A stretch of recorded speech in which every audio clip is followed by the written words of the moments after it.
All right, welcome everyone. It is June 10th, 2025. It is 6:33 p.m. and this is the Scituate Diversity, Equity, and Inclusion Committee meeting. On March 28th, 2025, Governor Healy signed into law an act extending certain COVID-19 measures. The legislation actually permits state and local public bodies to conduct public meetings in a hybrid or remote format through June 2027, which our committee continues to utilize.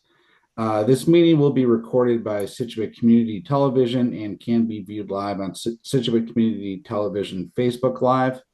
The recorded meeting will be available the following day in Comcast Channel 9 and YouTube Scituate Community Television. I will read our commitment statement. This is a safe, secure space for all people, especially people of color, and for all underrepresented people and communities. This is a space where people can bring up challenges and questions without fear. We will assume best intentions and we will treat one another with politeness and respect at all times. This committee is dedicated to these standards. We want our members and others joining our meetings to feel welcomed and respected. Okay, thank you. All right. Before we welcome, I thought I saw, is Shannon on? I'm here. Okay, cool. Hi. All right. Sorry, I have a new laptop and I'm just struggling to configure everything. All right. Quick question before I call the meeting to order. Shannon and Israel, have you been sworn in? Are you good? Good to go? You're I've official? been sworn in. I just got to do the online HR, but been sworn in. Okay, so I've been sworn in today and completed the HR stuff today as well. all right, cool. All right, so then I'll explain some things after I do this first. Then we have to follow certain rules, but I'll get into that. So it is 6:35 p.m. I would like to call the meeting to order. Do I have a second? I'll second. Okay, thanks, Angela. All right, so calling the roll. Ms. Dre. Yes. Reverend Stewart. Yes. Ms. Galata. Yes. Ms. Burke. Yes. Perfect. And Israel. Yes. All right, and I am a yes. Okay, excellent. All right. So let's start by welcoming Shannon and Israel. Have either one of you served on a committee before? I've served on work committees, not on town committees prior. Okay. All right, so you're the veteran. Shannon, have you? I've served on committees, but not town committees. Okay. Yeah, the reason why I'm asking, there's just certain, and I'm happy to set up time, outside of this meeting, later this week, next week, we can look at schedules and whatnot and kind of give you some background, just both on like protocols and like what we've been up to. Because I mean, this committee, we've been at this for, I don't know, Angela, 4 years. Reverend Stewart, 4 years. Bob Clark, you've been with us the whole time. Jamil, you've been with us just about the whole time. So we've been at this for a while. It took us a while, I'm not going to lie, early on, to just, get some of the protocol straight and, what constitutes a quorum, which is basically 50% of the committee plus one. There have been a few times where we haven't been able to have a meeting because, let's say, we had 7 people on the committee and only 3 people were able to make the meeting, right? I think right now, and Bob, I know you sent a note to Christina, but I think right now we've got 7 committee members. with the two additions. That's assuming that because Christina might be stepping away. 1, 2, 3.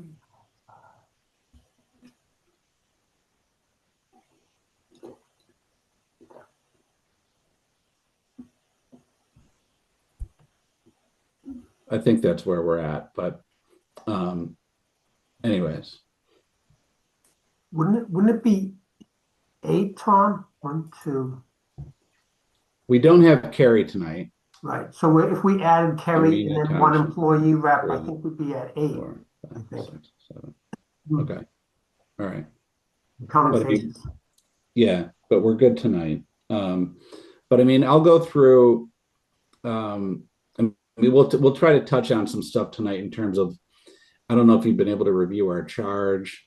You know, why we were formed in the first place, what we've been able to accomplish, and so on.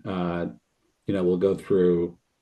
We're going to approve the minutes from last meeting, but we typically don't go through them chapter and verse. But let me just stop talking for a second. And I would actually ask Shannon, if you'd like to go first, and then we can go over to Israel to just tell us a little bit about yourself, what kind of prompted you to look into and join the committee. And obviously, thank you both for joining. Yeah, thank you. Pleasure to be here. So Shannon Burke, I've lived in Scituate for 3 years. I have a young daughter who's in kindergarten at Jenkins School. Lived in the South Shore for 6 years, was in Norwell 3 years prior to that, and then in Boston prior to that. And I'm at that point where I've been in town for a couple of years and a child starting school. So it's a great way to get involved in the community. And then I am very active and concerned with things that are happening within our government on a federal level.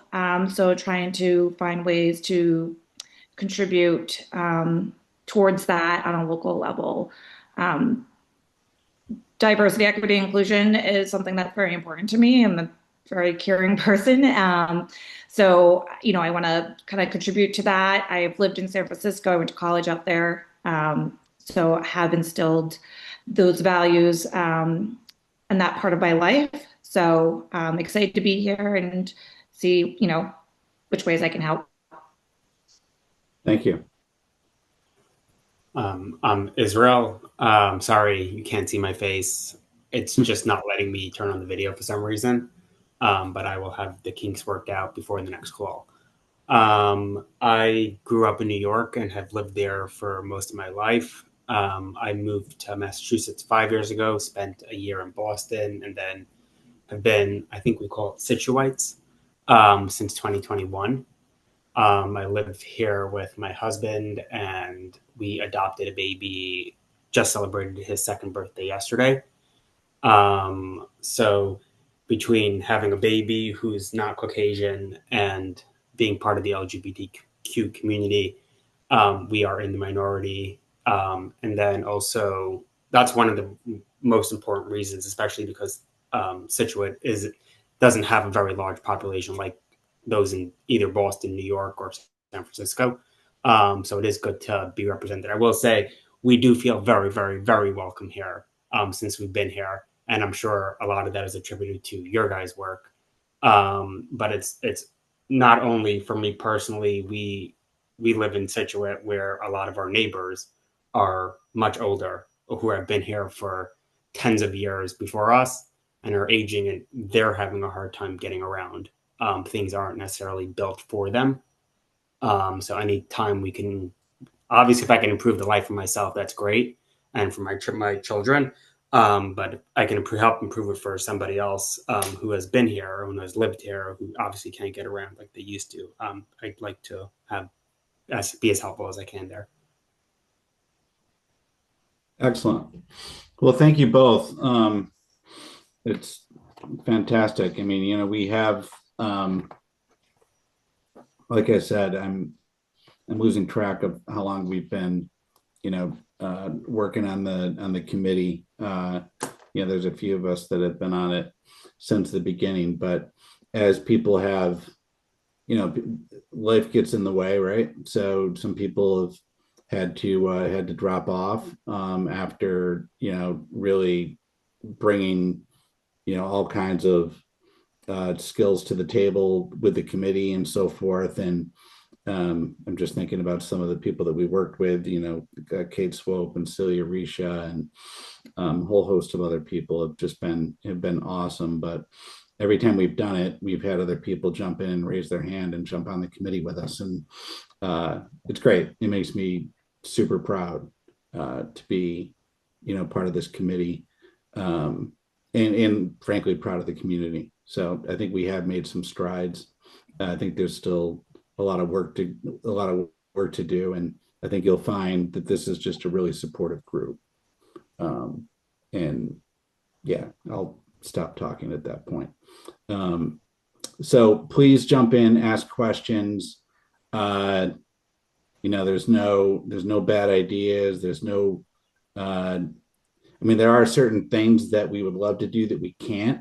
I wouldn't say that, we're not necessarily an activist group, if you will.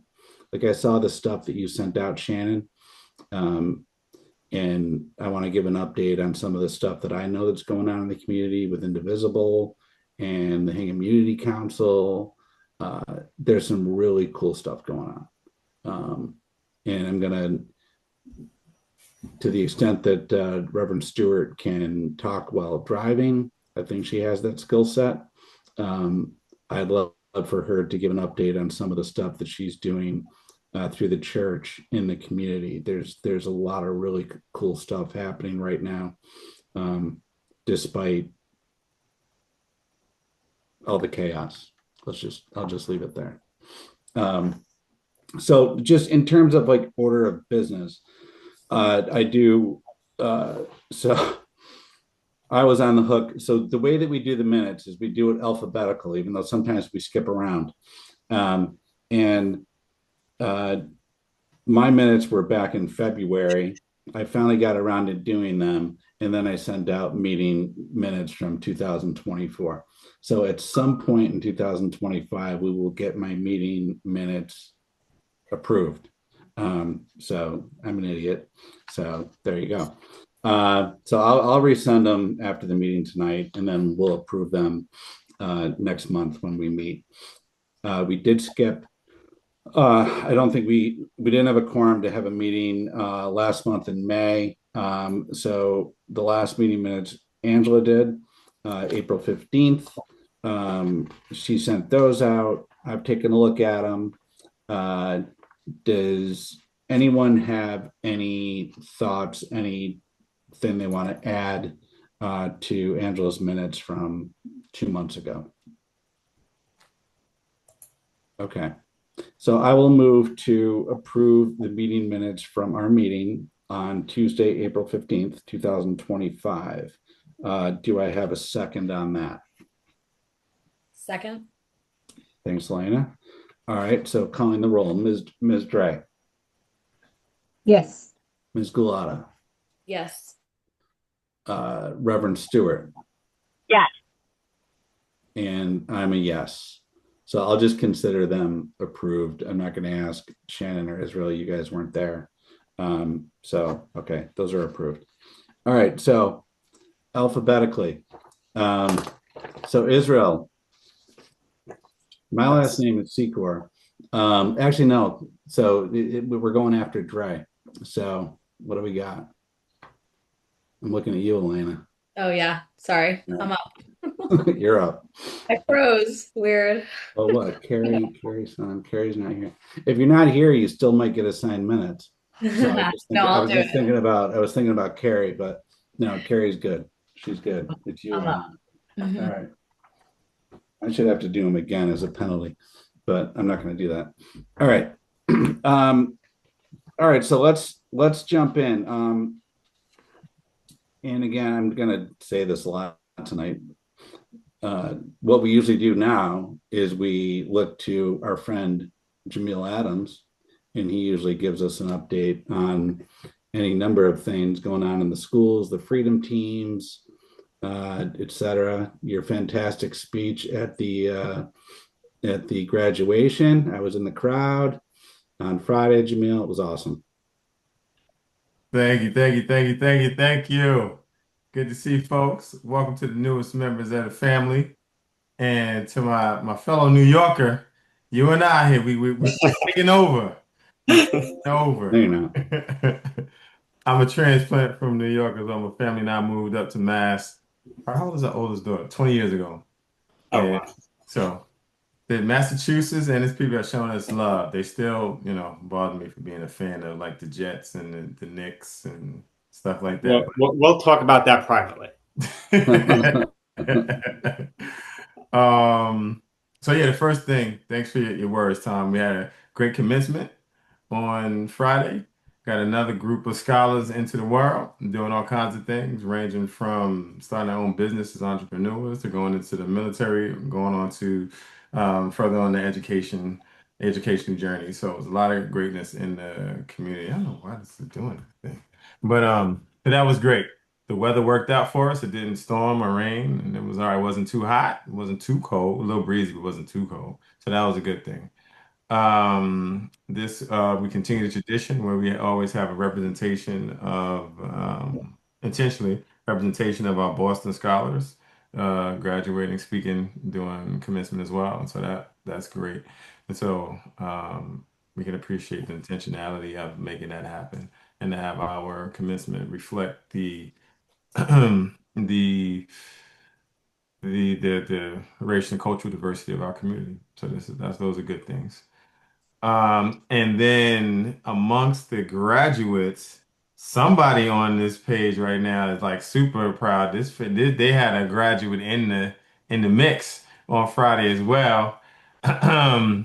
Miss Dre. So Well, congratulations. yeah, Tom had his daughter as well, I'm so about to say a couple people, yeah, yeah. yeah, A couple people. very Tom, exciting. Angela. Yeah. She's the third generation of Ribeiros graduating from Situate High, so very, very proud of her. Proud of all the kids. It was a It's wonderful awesome. celebration. Yeah. So yep, and Tom's daughter. Also, we had the chief of police. The Yeah, son was in the his class. daughter, his daughter Lauren. She was the one who won the state championship in the shot put. It was. Yeah, Lauren Thompson. Yep. So wait a minute. Did it? He has a son as well, right? His son Danny Thompson, I think plays like college football But at he's Wisconsin. graduated already. Okay, all right. So Yeah, Yeah, I he's two got sons. confused with Yeah. that. All right. Okay. yeah. Yeah. He's got I two didn't sons. realize that was his daughter. That was the shot put like Yeah, yeah, chant, queen and king. She's killing it. absolutely. So there was a lot of folks in the graduation, and congratulations to you all, to your families again. Um, let's see. Then what else that I have to share as an update for people? Nothing from the Freedom Team. There was nothing that we have reported out. We are working on getting two new students to represent our community on the Freedom Team because the current students, both of them are seniors and they graduated. So I think we'll have two new students. I think maybe Narissa and Molly are their names who may be joining us. So we'll see what happens. I'll let you know. I'll keep you up to speed on that. Um, the school committee, I want to say almost a year and a half ago, had not only suggested, but actually suggested and gave permission for us to create lit themed art crosswalks and entryways for each of our schools respectively. And so we were able to connect with a Scituate mom artist who has two children in our districts in our schools. And I don't know if anyone knows Michelle Levesque. I know Yep. that Reverend Stewart knows and Tom knows because she's been at our set meetings. But I don't know if other folks know her otherwise. A number of people seem to know her, and for good reason, like with great positive accolades connected to her name. But she's absolutely phenomenal and excited to lead some of our students over the summer to paint each of our schools, either a crosswalk, or the entryway to the school. And then all of the art will be themed with connected to love, inclusion, and trust. So that's all happening. The first one up is going to be at Jenkins, June 26th and 27th, because Jenkins has some window construction taking place over the summer, so they want to get that out the way first. Each of the schools, she believes, will take probably 2 days to take care of it. And so students and some parents are um, signing up to help out with that. So we're looking forward to those all being done in time for opening the end of August. Yeah, we open the end of August this year. And let's see, on Thursday, anyone that's available, the Pride open mic is taking place right there in the Art Plaza, which is a space between the high school and the middle school. The GSA, which is the Gender Sexuality Alliance, from both the middle school and the high school, and folks from the community are working because Dina Dre connected with South Shore Pride is bringing all of these entities together and creating something magical to take place on Thursday. I believe it's at 3:30 on Thursday. If you want to come and just listen, you can do that. If you want to come and share talent, feel free to do that. Yours truly will be having fun hosting, so it'll be a lot of fun. We've done it every year, and it's always been a great community event. And then the following week for Juneteenth, we have our Juneteenth recognition event, which is on the actual day, the Thursday, the 19th, from 1 to 3 o'clock. And this is a very special one. I mean, they're all special, but this one has a nice additional accolade to it in that we have created an award by way. I mean, Dean and I were talking. Dean was like, "Hey, we should do this thing," and so it's here now. We're gonna do a thing called the Juneteenth Hometown Hero Award, and we're going to be giving the award to someone who is definitely an incredible individual who hails from Scituate and is a graduate of the Scituate district and is going to do. You'll hear all about them during the event. Hopefully, y'all can make it. But the individual is a member of that incredible Dre family. Roman, I don't want to mess up the name. I got to practice the name, Andrew. Grijalva. Grijalva. Nice. J is Yes, H, has an H correct. sound.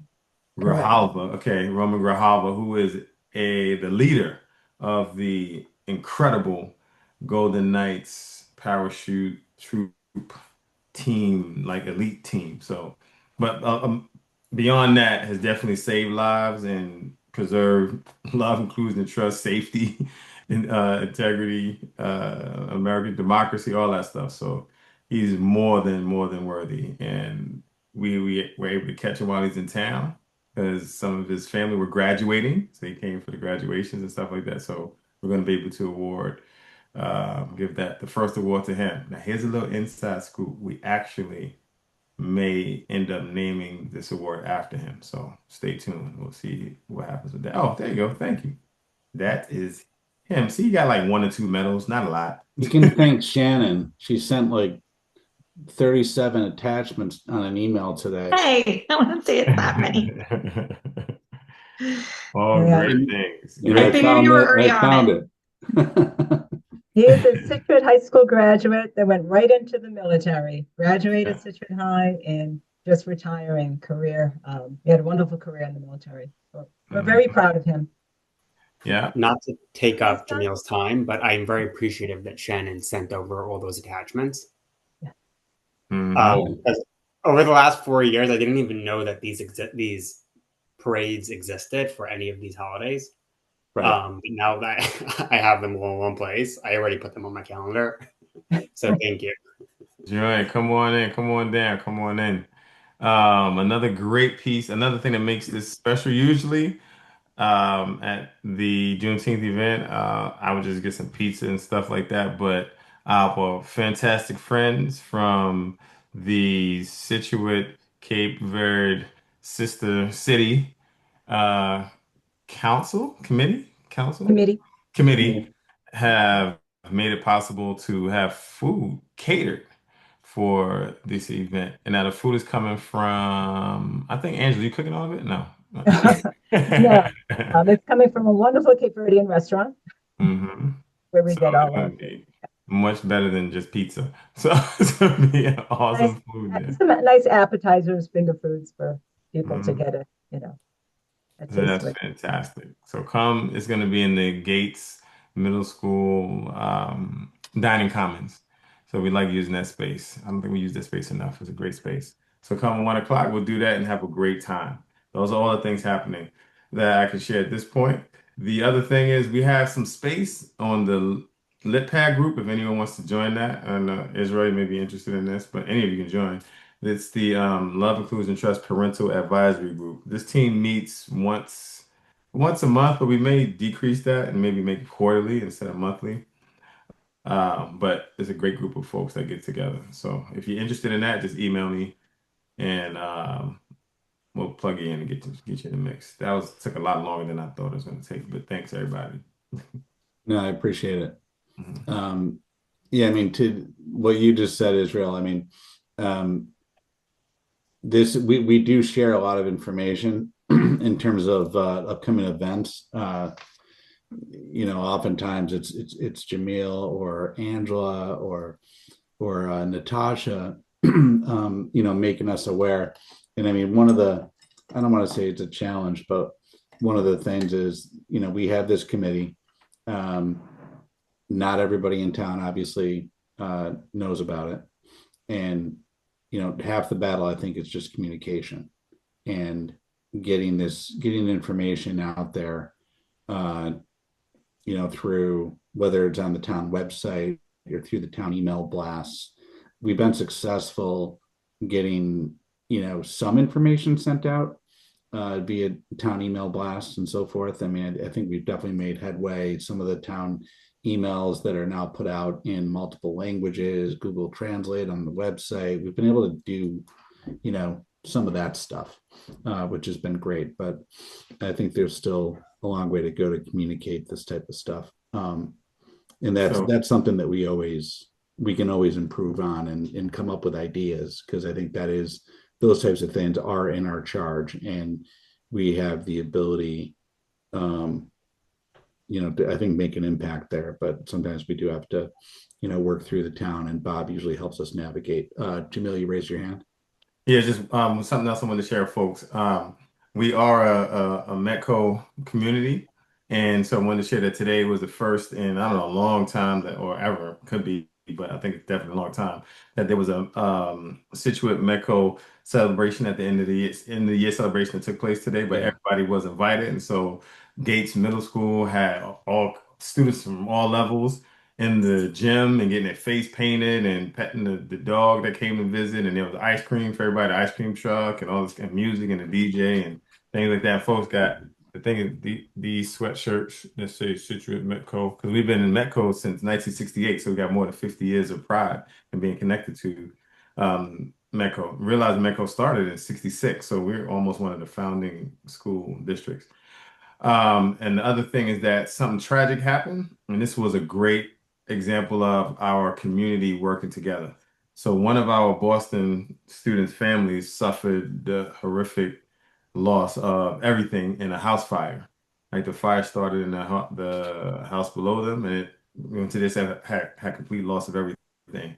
Members of the community from Shore, Scituate, is it Scituate Christmas or Community Christmas?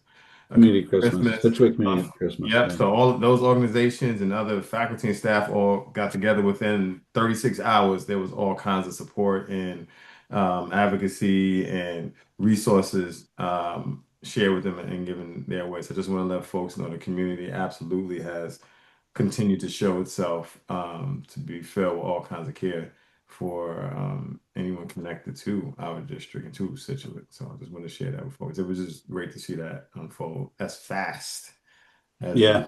yeah. So Thanks for Mark, sharing that. yeah. I just have a quick question. Excuse me.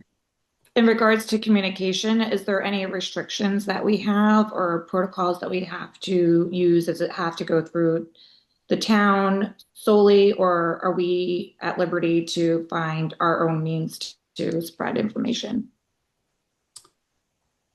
That is a great question, with a lot of threads to it. So, for example, we've talked in the past, like there have been various various things that have happened. I hate to bring up like old news, but when there has been, incidents, so there's multiple types of communications. When there's been different types of incidents, the rock through the Chinese restaurant window, some incidents of hate that have occurred, in this town, as they do in other towns as well, but they also occur here. um, we've gotten together as a committee, um, to try to mobilize certain efforts. And a lot of times what happens is, because we do have protocols, and we have to vote on things. And if we have meetings outside, if we have meetings outside the construct of this committee with 5 of us, we actually have to take minutes, put out an agenda, log it with the town, all this type of stuff, right? So what we've been able to do in the past is we've like tapped like Stride, or some of these things are what led Jamil to propose, let's set up a Scituate Freedom Team, or Natasha to spin up, a group like she has right now, the Scituate Equity Team, that I'm going to ask her to speak about in a few minutes.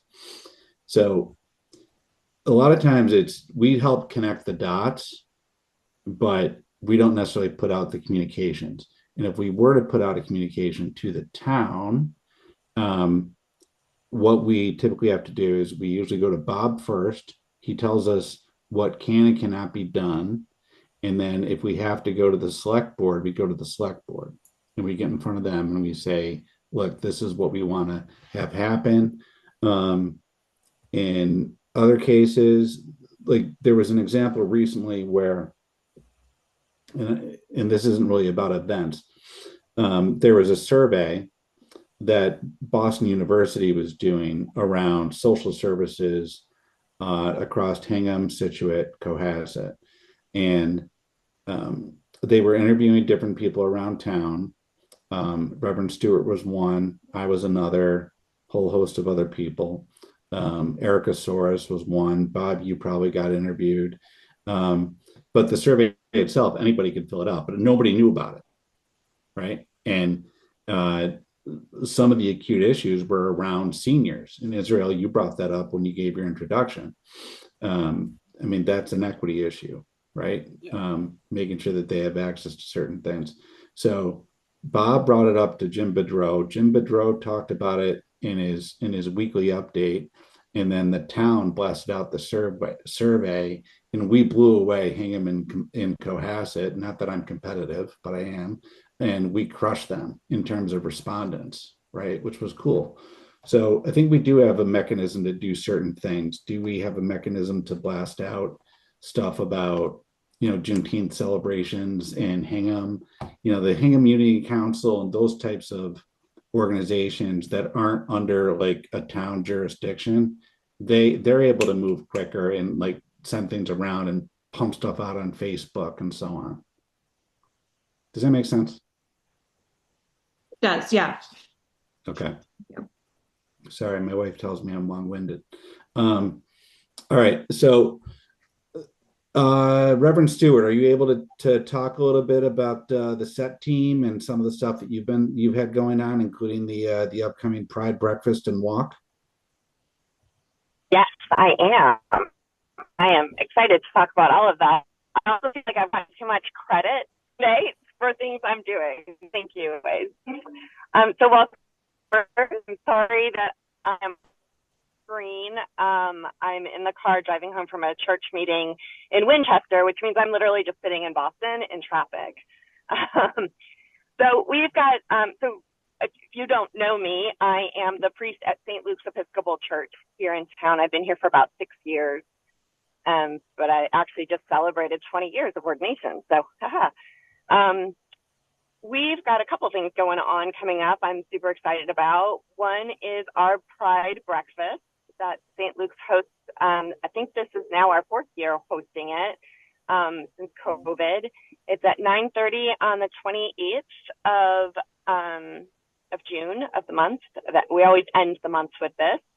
And it's super family friendly. We're going to, weather permitting, have our bounce house set up. We always have little pins for kids to make and be able to wear. We've had some other discussions about some other family fun things to do as well. We have some great partners this year. The Unitarian Universalist Church always partners with us, so they're continuing that. And this year also the newly formed South Shore Pride is joining with us, as well as the high school GSA.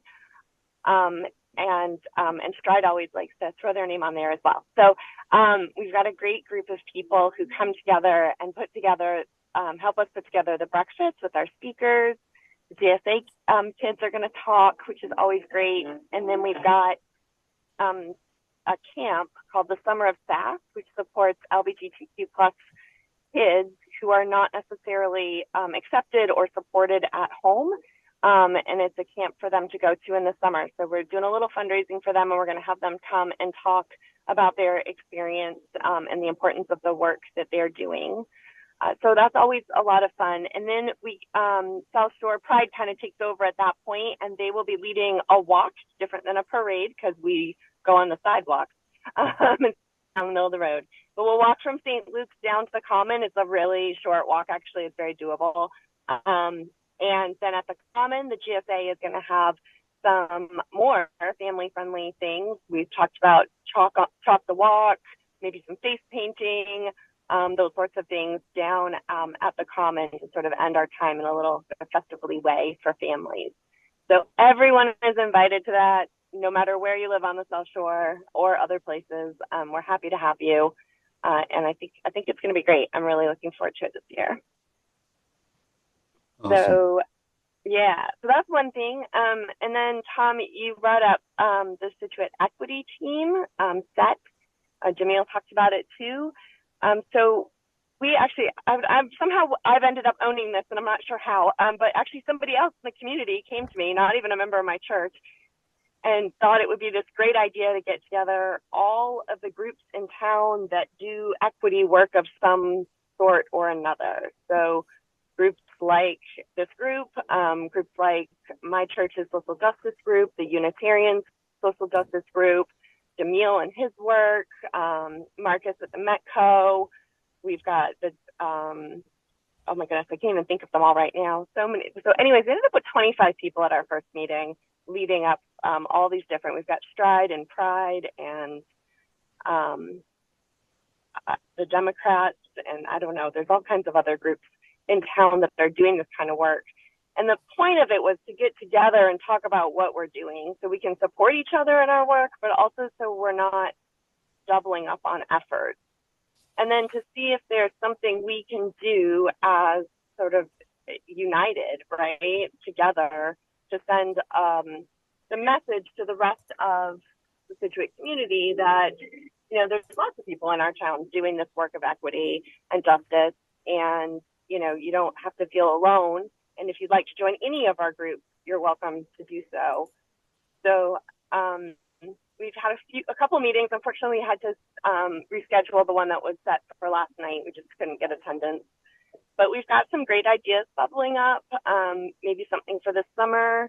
Again, with Michelle, who's doing the art for the schools. We've talked about maybe doing some sort of puppet luminary kind of night on the beach that would include diversity of characters and themes. So we've talked about that. We've also talked about maybe just having a podcast. Jamil helping us lead that, and seeing if that's something we get some ground off of. I think we had a lot of energy too around formulating a joint calendar so that everybody can put all of their events on this calendar, and we can make sure that they're kind of spread out through the year, and it's not like one week has 10 events and the next week has nothing. And so we're all kind of aware of what other people are doing. And that would hopefully then help us, Shannon, to your question before, communicate better about what's going on, where, and when. So we're just a little fledgling group and kind of figuring our way forward with all of this. But there is really good energy in the group, and I'm hopeful that more will come of it. So those are some of the things that we're doing, more community-based. At my church, we have a great social justice group. We do a lot of immigration work as well. So I've got my fingertips in a lot of that. We've done a lot of anti-racism trainings and work. So we spend a lot of time talking about these issues at church as well. So yeah, happy to support everything and anything. And the church, sometimes when I come to these meetings, we hear things that come up that this group can't move easily because of the town laws, but the church can kind of step in and do something quickly without having those constraints around us. So if we can do that, we try to step in and help however we can. I don't know if there's questions or something else. I love the calendar idea. I mean, it's sad we have to have so many events, but there are a lot of events right now, with Juneteenth coming up, Pride stuff, Scituate Dems, or I don't know if it's Scituate Dems or South Shore Dems or whatever they're called. And then the Indivisible movement, right? So it was that first. I think we were calling ourselves the Spaghetti Club, weren't we? And now we're the. We were. We started with the spaghetti dinner. We got everyone together by promising them spaghetti. there was a lot of spaghetti, and Scituate Indivisible. That was the first time I heard about that. Which now they're pumping out a lot of information, which is fantastic. So there's a lot of different groups. It's good. There's a lot of groups and they're doing a lot of good work. And so, yeah, I'm glad we could get together. And I think even just having us all sit in the same room and talk to each other just on the leadership level has actually already created a bunch of partnerships that I don't think would have happened if we hadn't just had spaghetti together. So I'm really glad we've done it. And I'm looking forward to more of what will come out of it.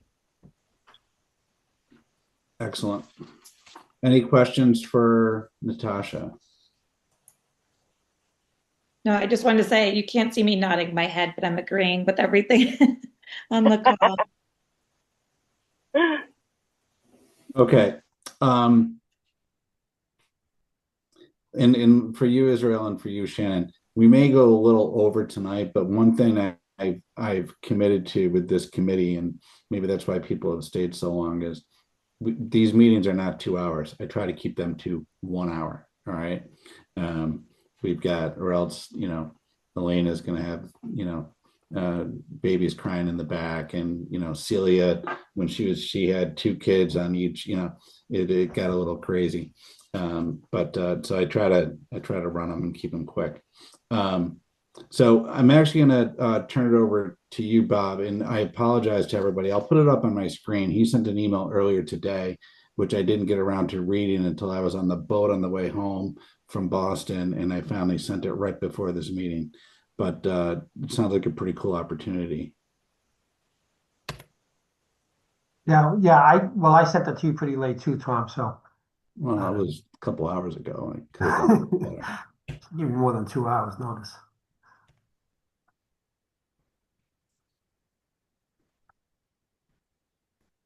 All right, do you guys see that? Oh, go back. Oh, you see your inbox now? You're not seeing it? Do we see your whole inbox, not the particular email? Yeah, you don't want to see my whole inbox. It looks exciting. It's not. Let's try it again. Where is it? Yes, you're good. Okay. So Tom, I don't know if you want to open that document. That may be the most useful thing, I guess. I don't know. But just to let people know, so last night or yesterday afternoon, actually, the coastal resource manager, her name is Corey Miles, She's also the project manager for the town of Scituate. So she came she actually gave me a call, and she had an idea. She actually was looking for some assistance, and she thought it would make sense to bring this forward to the DEI committee, and I agreed. So basically, what she was explaining to me is that the town of Scituate, excuse me, I'm going to look down at my notes here because I'm still trying to get a handle on this. But so the town of Scituate received some funds from the State Executive Office of Energy and Environmental Affairs to develop a vulnerability assessment plan. And again, she's a coastal resource manager, and she deals a lot with, issues around climate change, and that's really what this grant is looking to do, address where we're particularly vulnerable when it comes to climate change. And so when you hear about that, you immediately think of like seawalls and things like that. And so the town has received these funds. We received them in 2018, and we just received additional funds from the same state agency. But these additional funds were to hire a consultant to create a core team, which would be, I'm going to quote this here, would be to investigate environmental, social, and other factors that create vulnerability for people in the community and update the community's climate change resilience priority with a focus on equity. So it was interesting in that, again, it seems sort of narrow the scope when they talk about like, the vulnerability as it relates to climate change.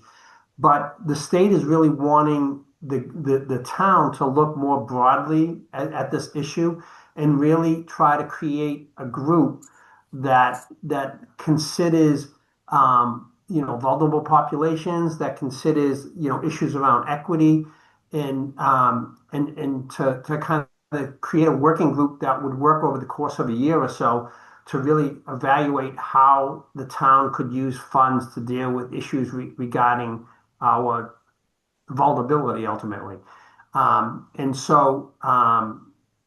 This working group would meet on a regular basis. It actually, and they're looking for probably, she said between, 5 to 8 members of the community, and particularly looking at, being able to speak to the sort of vulnerable populations. And so she wanted to see what our thoughts were on that. I think the main thing she's really looking for is recommendations on potential participants.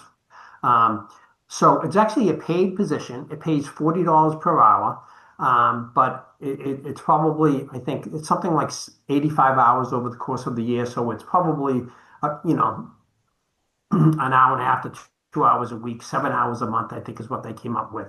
So, and it doesn't necessarily require that someone have a degree in environmental science or anything like that. But, certainly if someone had that wouldn't be, that potentially, I guess, would be helpful. Corey she had reached out to us. I thought it made perfect sense for our group. She's also going to reach out to the senior center, for instance, because again, when we talk about vulnerable populations in the town, certainly seniors are one of them. I think she'll also probably talk to the library because they do, some work with a pretty diverse population. So she wanted to see what our thoughts would be. Again, there's a lot to this. I tried to get a handle on what potentially they were funding. She actually had one interesting. She told me that Brookline has already gone through this process, and one of the things, and again, you talk about like environmental vulnerability. One of the things that they actually funded for the town of Brookline was a water truck. So to bring water to different communities that may not have them. So it is what you would typically have thought of. So I think that they're really wanting to think sort of outside the box. She also said that I said it may be helpful for her to actually visit with us or to attend one of our meetings, and she's more than willing to do that to kind of explain in more detail, certainly better than I can. So this was that was the ask on her part. So When are they looking to potentially fill the roles? she said, because I was concerned. They said, well, if you want to speak before our committee, it's another, we're not going to be meeting for another month after tonight. And she said, well, that's fine. I think it's probably over the coming months that they're looking to fill the role. Okay. I mean, let's have her attend the next meeting, Yeah. which we need to schedule, but I need to schedule. But yeah, that'd be great. And she's a full-time resource for the town. Yeah. She's a full-time employee, and she's great. She's incredible. And again, she deals mostly with coastal issues, but she's particularly talented. So her job is sort of expanded a little bit more. So she's much more involved in grant writing and grant management and that type of stuff. So but so Tom had sent this to everyone. I think it would probably be worthwhile. I mean, there's links there too that you can, if you want to kind of research a little bit more to understand better. But I think, if people have an opportunity to do that, and they can even just sort of just think about, like, if they know individuals, I get clearly that I think they want Scituate residents, but if you think of individuals that may be ideal for this type of effort, it'd be worthwhile kind of, sort of thinking in the meantime about who may be a good candidate. And again, they're looking, she's looking for at least one from us. And I think if we have a couple good candidates, I'm sure she could potentially use more too. So it seems like a really interesting opportunity. A different sort of way to kind of look at an issue and how, like, climate change is affecting this town. Absolutely. Okay. Um, yeah, at the tail end of this meeting, well, we're getting there, but I will at least get a general idea on. I know we're getting into summer and potential vacation plans and so forth, but that's why I was just looking at my own calendar, and the second and third Tuesdays are good for me, but we'll take a informal poll, and because if we can get a date scheduled, then we can have you reach out to Corey. That's good. Okay. All right. I have a question. Yeah, please. Do we have statistics on the Scituate population, of like how large and small the minority groups are, and where they're sort of underrepresented or represented at all? Honestly, I think it's something that we've struggled with a little bit. I mean, we have some general statistics on demographics in the town. I actually received an email. A finance director sent me an email last week, which had some further sort of more demographics than I've typically seen. What I'll do is I can actually send that along to committee members and share. But it's always been, I don't know what others think, but I feel like it's always been a little bit lacking from our perspective, trying to identify sort of the populations and even the general census is it's very it's pretty broad in terms of what it covers, in terms of, like, say, even race, for instance. It doesn't really get into statistics on ethnicity, for instance, language. There's a lot that we don't have that I think has been somewhat of an obstacle to the work that we've done. But Yeah, I mean, I think we've had some general stats. For example, there's 10 different languages spoken throughout Scituate public schools, right? So that's something that I certainly wasn't aware of. Outside of English, obviously, I think Spanish, Portuguese, and French. I think were the ones that we zeroed in on when we were asking the town, especially on certain communications that went out, email blasts or important things around, grant applications,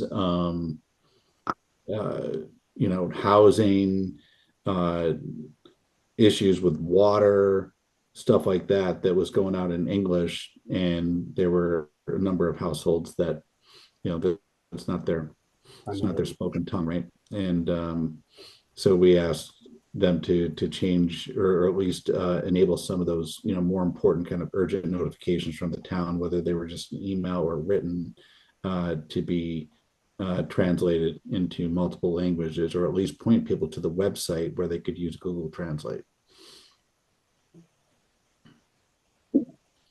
But and then in addition to that, and I noted it a little bit earlier when I was talking about the BU survey, we did do a lot of work with Erica to try to help.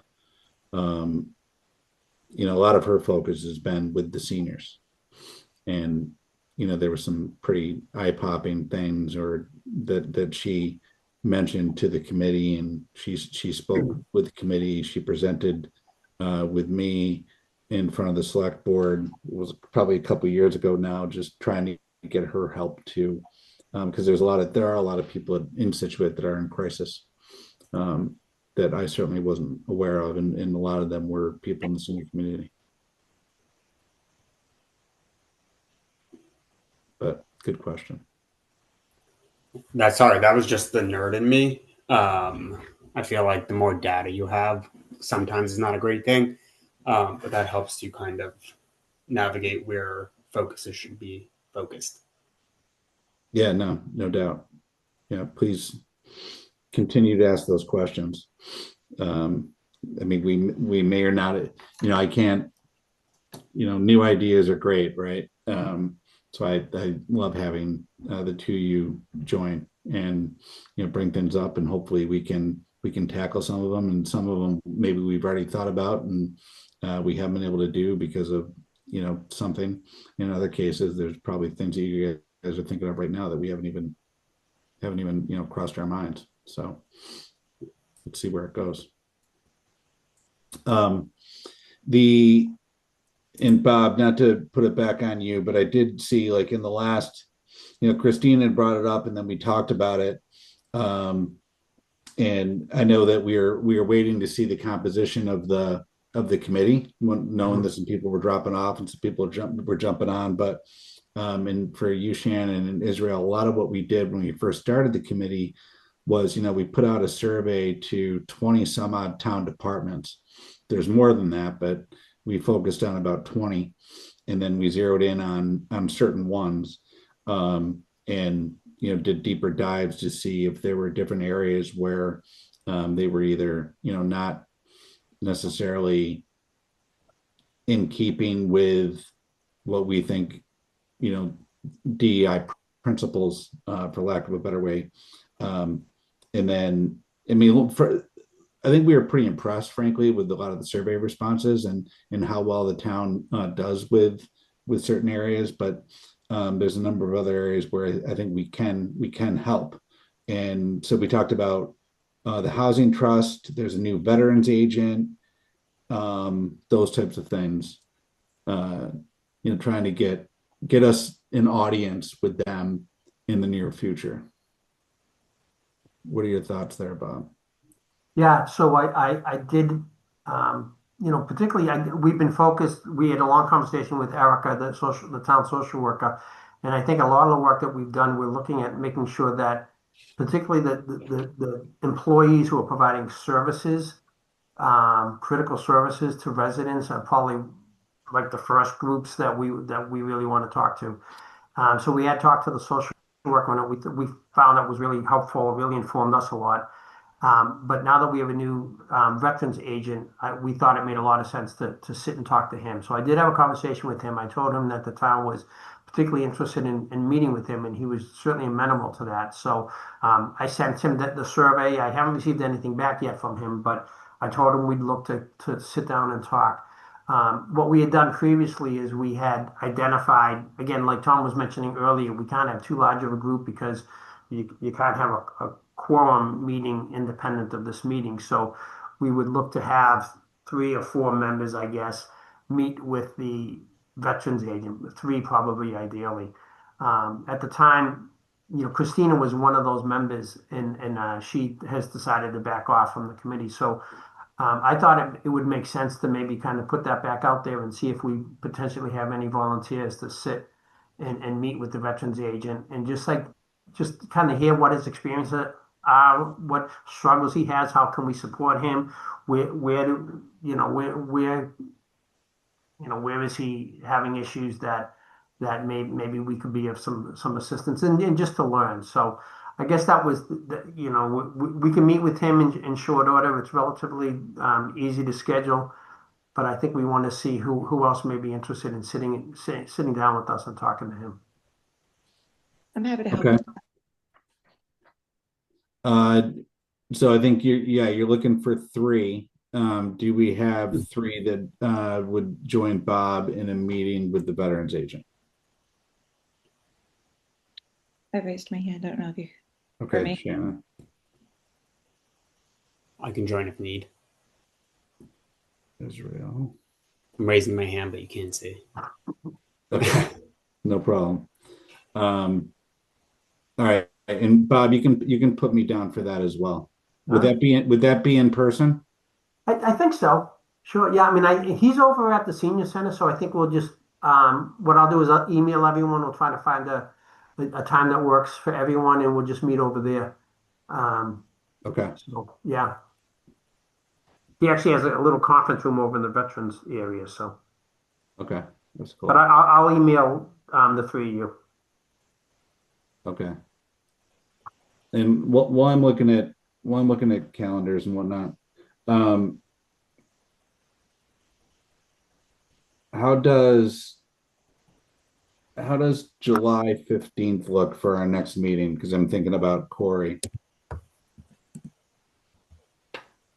Unfortunately, I'll be traveling for work. Okay.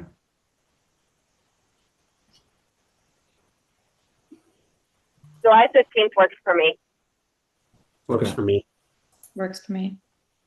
I Works should for be here. Bob. Works for me. All right, so July 15th. And I'll get that scheduled on the website and everything else. All right, cool. We'll just go month to month for now. I never know what's going on, but I know I'll be around. So And Tom, you want me to invite Corey to that meeting? yeah, Okay. I think that'd be great. Have a comment at the beginning. I guess we can talk about that. Yeah. I mean, I think we're pretty flexible. Okay. Tom, do you want to stop sharing your screen or do you want to? Yeah, that's good. I always need that reminder. Thank you. All right. We are a little bit past.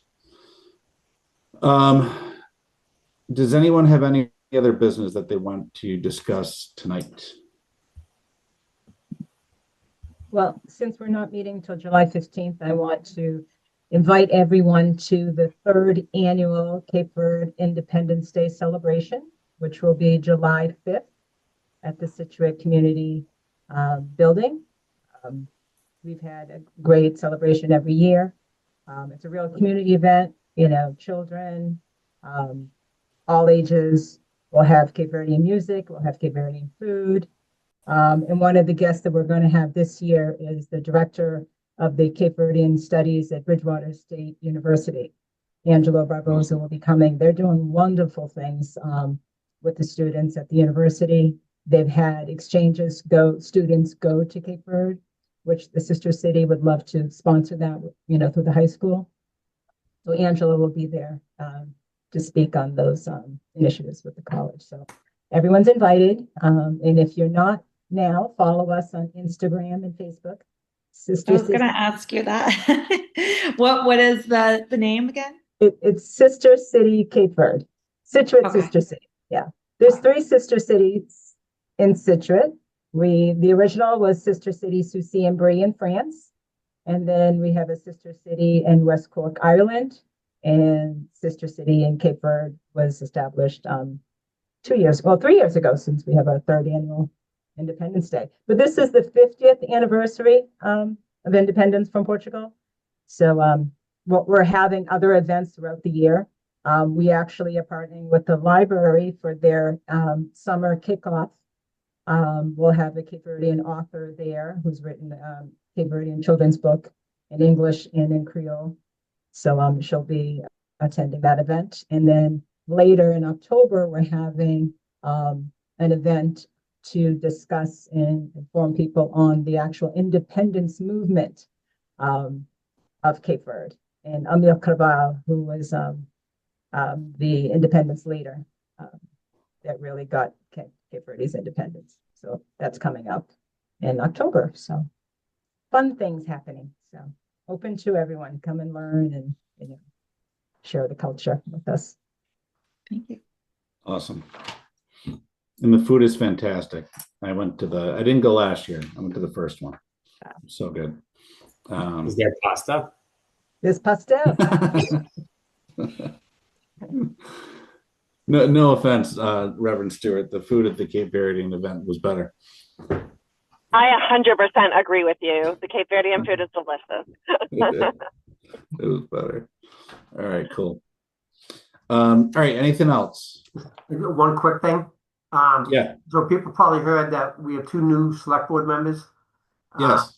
So it's Freya Schlegel and Nico Apanasenko. I'm not sure if I got that right.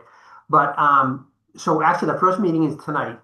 I heard that what they're going to do is they're going to vote on liaisons because whenever they have a turnover, they'll re-vote on that. So at this point, it has been Jamie Gilmore has been the representative or the liaison with DEI.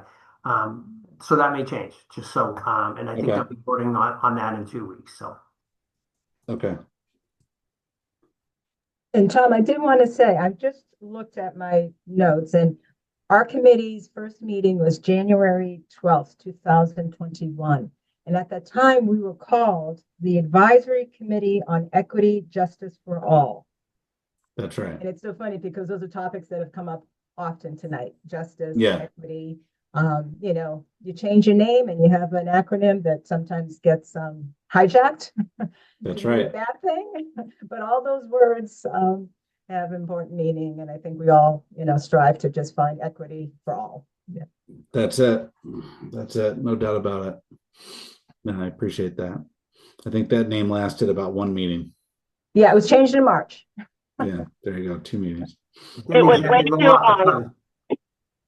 What's that, Natasha? It was way too long, so we decided to change it right away. That is pretty much why, exactly. Yeah. Didn't fit in with a neat little acronym, but here we are. All right. Okay. It is 7:40 p.m. and I will move to adjourn the meeting. Do I have a second? My second. Okay, thank you. Calling the roll, Ms. Dre, Yes. Ms. Galata, Yes. Ms. Burke, Yes. Mr. Adler, Yes. Reverend Stewart, Yes. and I am a yes. All right, the meeting is adjourned. Welcome again, Shannon, Israel. Welcome, Awesome to Shannon. have you. Welcome, Israel. Thank you. Don't be afraid to reach out. It was nice meeting you all. Nice meeting you. Okay. Take care.